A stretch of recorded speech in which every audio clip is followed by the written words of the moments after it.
धारा नगरी में गंधर्व सेन नाम का एक राजा राज करते थे। उसकी 4 रानियां थीं। उनके 6 लड़के थे जो सब के सब बड़े ही चतुर और बलवान थे।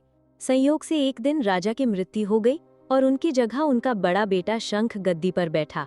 उसने कुछ दिन राज किया, लेकिन छोटे भाई विक्रम ने उसे मार डाला और स्वयं राजा बन बैठा।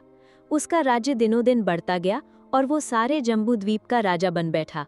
एक दिन उसके मन में आया कि उसे घूमकर सैर करनी चाहिए और जिन देशों के नाम उसने सुने हैं उन्हें देखना चाहिए। सो वो गद्दी अपने छोटे भाई भर्तृहरि को सौंपकर योगी बनकर राज्य से निकल पड़ा। उस नगर में एक ब्राह्मण तपस्या करता था। एक दिन देवता ने प्रसन्न होकर उसे एक फल दिया और कहा कि इसे जो भी खाएगा वो अमर हो जाएगा। ब्राह्मण ने वो फल लाकर अपनी पत्नी को दिया और देवता की बात भी बता दी। ब्राह्मणी बोली, हम अमर होकर क्या करेंगे? हमेशा भीख मांगते रहेंगे, इससे तो मरना ही अच्छा है।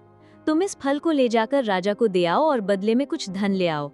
ये सुनकर ब्राह्मण फल लेकर राजा भर्तृहरि के पास गया और सारा हाल कह सुनाया। भर्तृहरि ने फल ले लिया और ब्राह्मण को 1 लाख रुपए देकर विदा कर दिया। भर्तृहरि अपनी एक रानी को बहुत चाहता था। उसने महल में जाकर वो फल उसी को दे दिया। रानी की मित्रता शहर कोतवाल से थी।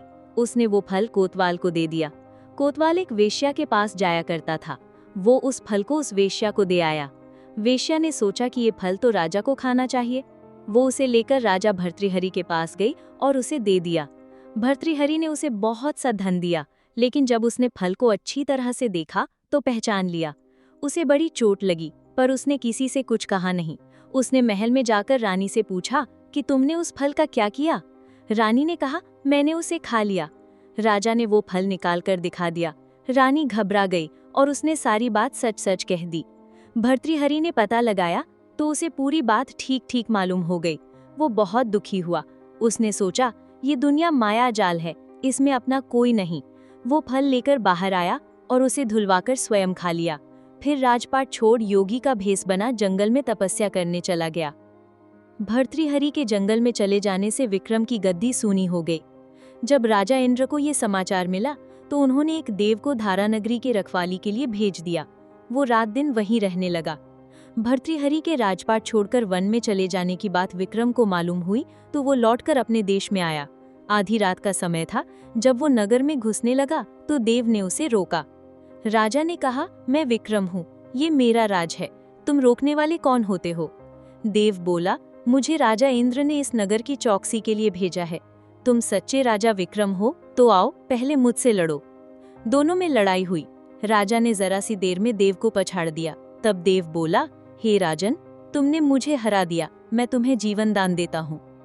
इसके बाद देव ने कहा, राजन, एक नगर और एक नक्षत्र में तुम 3 आदमी पैदा हुए थे। तुमने राजा के घर में जन्म लिया, दूसरे ने तेली के और तीसरे ने कुम्हार के। तुम यहाँ का राज करते हो। तेली पाताल का राज करता था। कुम्हार ने योग साधकर तेली को मारकर शमशान में पिशाच बना सिरस के पेड़ से लटका दिया है। अब वो तुम्हें मारने की फिराक में है, उससे सावधान रहना। इतना कहकर देव चला गया और राजा महल में आ गया। राजा को वापस आया देख सबको बड़ी खुशी हुई। नगर में आनंद मनाया गया। राजा फिर राज करने लगा। एक दिन की बात है कि शांतिशील नाम का एक योगी राजा के पास दरबार में आया और उसे एक फल देकर चला गया। राजा को आशंका हुई कि देव ने जिस आदमी को बताया था कहीं ये वही तो नहीं है।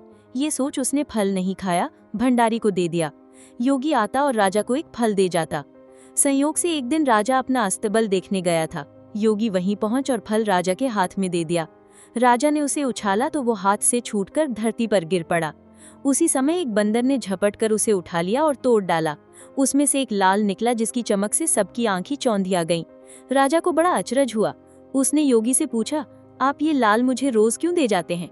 योगी ने जवाब दिया, महाराज, राजा, गुरु, ज्योतिषी, वैद्य और बेटी, इनके घर कभी खाली हाथ नहीं जाना चाहिए।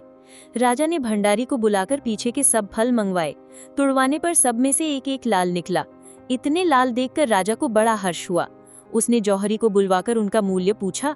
जौहरी बोला, महाराज, ये लाल इतने कीमती हैं कि इनका मोल करोड़ों रुपयों में भी नहीं आंका जा सकता। एक एक लाल एक एक राज्य के बराबर है। ये सुनकर राजा योगी का हाथ पकड़कर गद्दी पर ले गया। बोला, योगीराज, आप सुनी हुई बुरी बातें दूसरों के सामने नहीं कही जाती।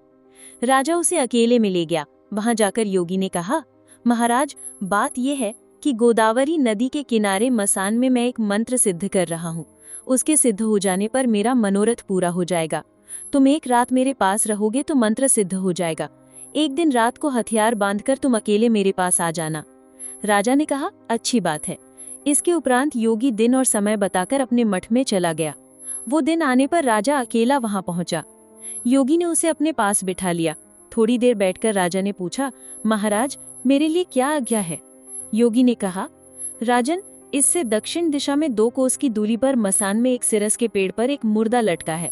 उसे मेरे पास ले आओ, तब तक मैं यहाँ पूजा करता हूँ। ये सुनकर राजा वहां से चल दिया। बड़ी भयंकर रात थी। चारों ओर अंधेरा फैला था। पानी बरस रहा था। भूत प्रेत शोर मचा रहे थे। सांप आकर पैरों में लिपटते थे। लेकिन राजा हिम्मत से आगे बढ़ता गया। जब वो मसान में पहुंचा तो देखता क्या है कि शेर दहाड़ रहे हैं, हाथी चिंघाड़ रहे हैं, भूत प्रेत आदमियों को मार रहे हैं। राजा बेधड़क चलता गया और सिरस के पेड़ के पास पहुंच गया। पेड़ जड़ से फुनगी तक आग से दहक रहा था। राजा ने सोचा, हो ना हो ये वही योगी है जिसकी बात देव ने बताई थी। पेड़ पर रस्सी से बंधा मुर्दा लटक रहा था। राजा पेड़ पर चढ़ गया और तलवार से रस्सी काट दी। मुर्दा नीचे गिर पड़ा और दहाड़ मार मार कर रोने लगा। राजा ने नीचे आकर पूछा, तू कौन है? राजा का इतना कहना था कि वो मुर्दा खिलखिल कर हंस पड़ा। राजा को बड़ा अचरज हुआ। तभी वो मुर्दा फिर पेड़ पर जा लटका। राजा फिर चढ़कर ऊपर गया और रस्सी काट मुर्दे को बगल में दबाए नीचे आया। बोला, बता, तू कौन है? मुर्दा चुप रहा। तब राजा ने उसे एक चादर में बांधा और योगी के पास ले चला। रास्ते में वो मुर्दा बोला, मैं बेताल हूँ। तू कौन है और मुझे कहाँ ले जा रहा है? राजा ने कहा, मेरा नाम विक्रम है। मैं धारा नगरी का राजा हूँ। मैं तुझे योगी के पास ले जा रहा हूँ। बेताल बोला, मैं एक शर्त पर चलूंगा। अगर तू रास्ते में बोलेगा तो मैं लौटकर पेड़ पर जा लटकूंगा। राजा ने उसकी बात मान ली। फिर बेताल बोला, पंडित, चतुर और ज्ञानी, इनके दिन अच्छी अच्छी बातों में बीतते हैं, जबकि मूर्खों के दिन कलह और नींद में। अच्छा होगा कि हमारी राह भली बातों की चर्चा में बीत जाए। मैं तुझे एक कहानी सुनाता हूँ, ले सुन।